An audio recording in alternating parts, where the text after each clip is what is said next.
मैं धवल गुप्ता। हमारी industrial heating elements की मैन्युफैक्चरिंग है लास्ट 30 ईयर्स से।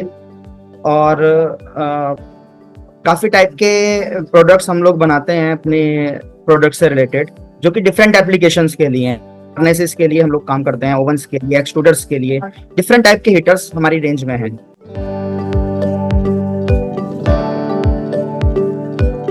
स्टेनलेस स्टील काफी फेमिलियर वर्ड है सभी के लिए, सभी लोग स्टेनलेस स्टील को जानते हैं और अपने कंज्यूमिंग प्रोडक्ट में डेली बेसिस पे भी उसको यूज करते हैं।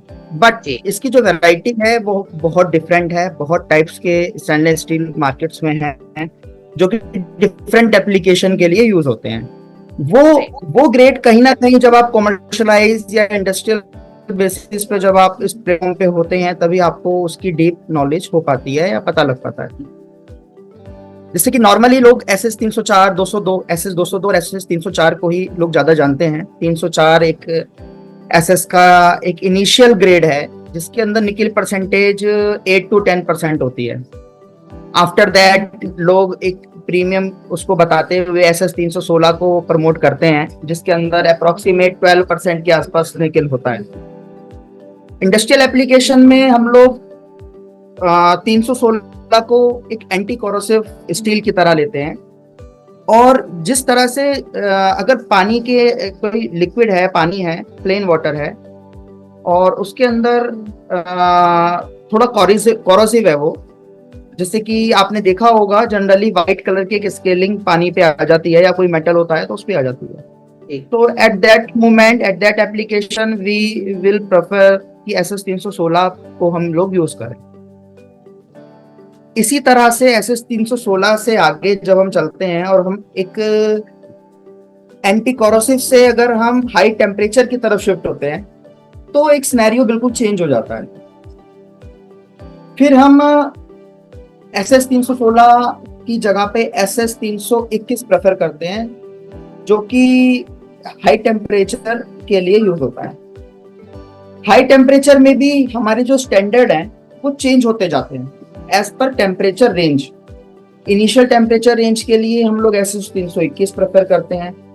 आफ्टर दैट जब हम हाई टेम्परेचर की तरफ चलते हैं तो हम SS 309, SS 310 ग्रेड को प्रेफर करते हैं कि वो यूज करना चाहिए।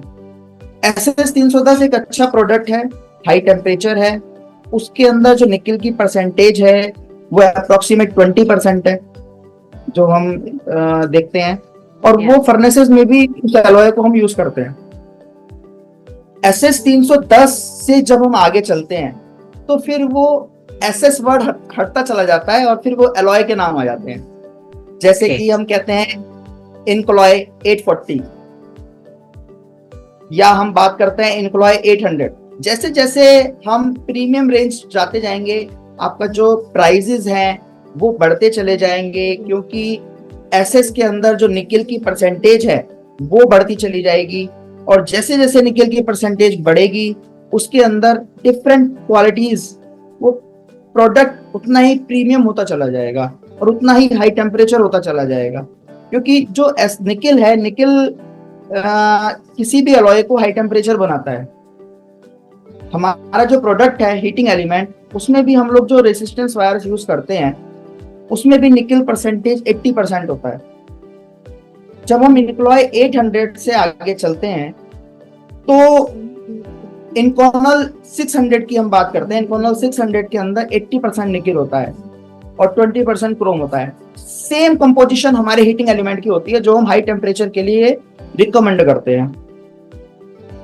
रेसिस्टेंस वायर, जिस तरह से नाइक्रोम की रेसिस्टेंस वायर बेस्ट हम लोग कहते हैं, उसी तरह से इनकॉनल 600 एक बेस्ट प्रोडक्ट है किसी भी हाई टेम्परेचर फर्नेसेस के लिए, जो कि हाई टेम्परेचर एप्लीकेशन के लिए लोग यूज करते हैं।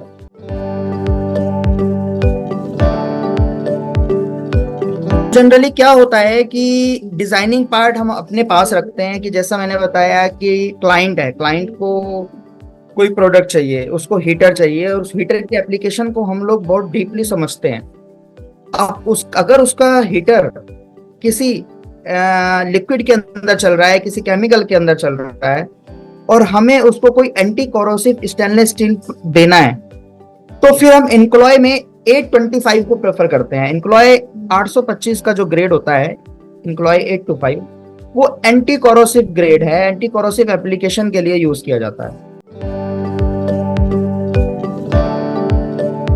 अगर कस्टमर अपनी ड्राइंग के अंदर टेम्परेचर रेंज भी लिख रहा है और एसएस का ग्रेड भी लिख रहा है, और उसने जो एसएस का ग्रेड चूज किया है वो उसकी एप्लीकेशन के लिए परफेक्ट नहीं है, तो हम उसकी ड्राइंग को रिवाइज कराते हैं, हम अपनी ड्राइंग्स उनको भेजते हैं, उनको अप्रूव करवाते हैं, उनको सजेशन देते हैं कि क्यों ये प्रोडक्ट डिफरेंट, क्यों ये प्रोडक्ट बेस्ट है उनकी एप्लीकेशन के लिए।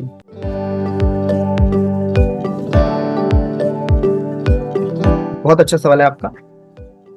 हम जो भी प्रोडक्ट लेते हैं, जो भी हम परचेज करते हैं, उसका एक टेस्ट रिपोर्ट्स हमारे पास आती हैं कि जो हमने परचेज किया, जो हमने रिक्वायरमेंट दी, उसके अकॉर्डिंग वो प्रोडक्ट है या नहीं। उसके बाद भी हम लोगों के यहाँ इनवर्ड क्वालिटी कंट्रोल है और हम NABL लैब से उसके स्पेक्ट्रो टेस्ट करवाते रहते हैं, जिससे कि हमें उसकी जो केमिकल कंपोजिशन है वो हमें पता लग जाती है, और केमिकल कंपोजिशन से ही हम उस एलॉय का पता लगा सकते हैं कि जो एलॉय हमने परचेज किया था वही एलॉय हम यूज कर रहे हैं या नहीं।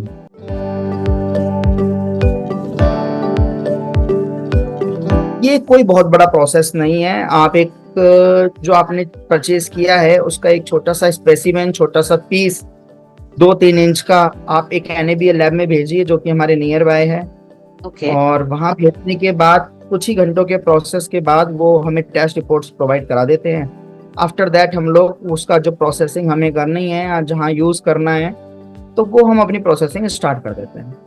बहुत छोटा सा प्रोसेस है, टिपिकल नहीं है।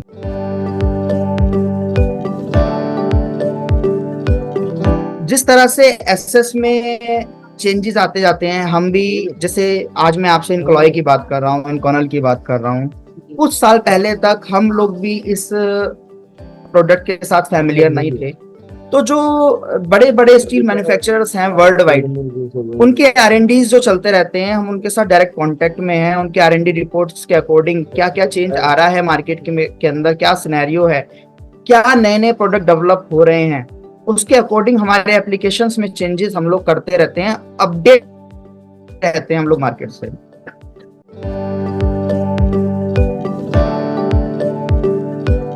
पहले तो मैं यही बताऊंगा एसएस को लेकर कहाँ चैलेंजेस आ जाते हैं हमारे पास। देखिए, एसएस को मैन्युफैक्चरिंग करने में जो कंपोजिशन चाहिए, जैसे निकिल की हम लोग बात कर रहे हैं, तो निकिल का जो ओरिजिन है वो रशिया है, यूक्रेन, रशिया, रूस, उधर से इसका ओरिजिन है जो निकिल डेवलप होता है।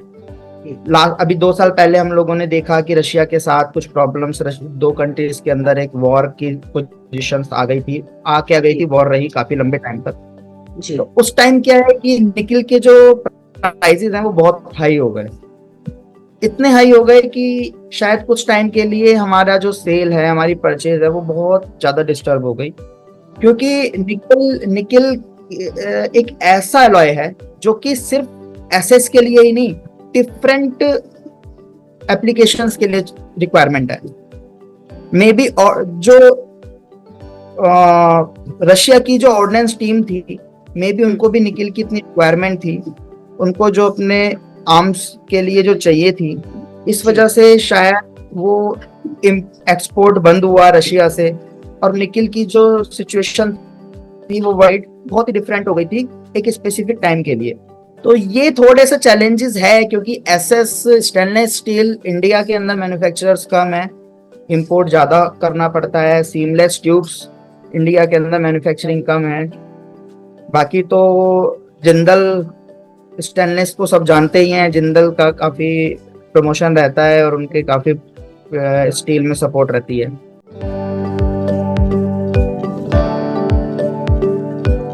एसएस तो कम्प्लीटली इको फ्रेंडली है। हमारे जो साइजेस रहते हैं हीटर्स के लिए, अगर मैं पहले तो हम लोग 5S को प्रमोट करते हैं, उसकी सॉर्टिंग करते हैं और लेंथ वाइज हम लोग उसको यूज करते हैं, जिससे कि वेस्टेज कम से कम हो।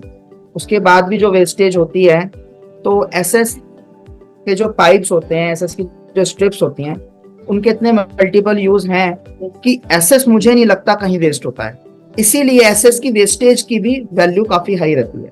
सेकंड वन, एसएस बनता रहेगा। एसएस कोई प्लास्टिक प्रोडक्ट या कुछ ऐसी चीज नहीं है। एसएस एक ऐसा मेटल है, ऐसा अलॉय है जिसको रिप्लेस करना इम्पॉसिबल है, और कोई उसको रिप्लेसमेंट उसकी कोई ना सोच रहा है ना वो हो सकता है। तो सस्टेनेबल प्रोडक्ट है, लंबे टाइम तक यूज होने वाला है, जब तक दुनिया रहेगी जब तक एसएस रहेगा। हम नए नए product time to time introduce कर रहे हैं, हमारी प्रोडक्ट रेंज बढ़ती जा रही है। हम लोग अपने इंफ्रास्ट्रक्चर पे, अपने क्लाइंटेल्स पे, सब पे काम कर रहे हैं रेगुलर। और आने वाले टाइम में सुपोर्ट एंटरप्राइजेस एक वर्ल्ड वाइड कंपनी होगी जिसको दुनिया जानेगी।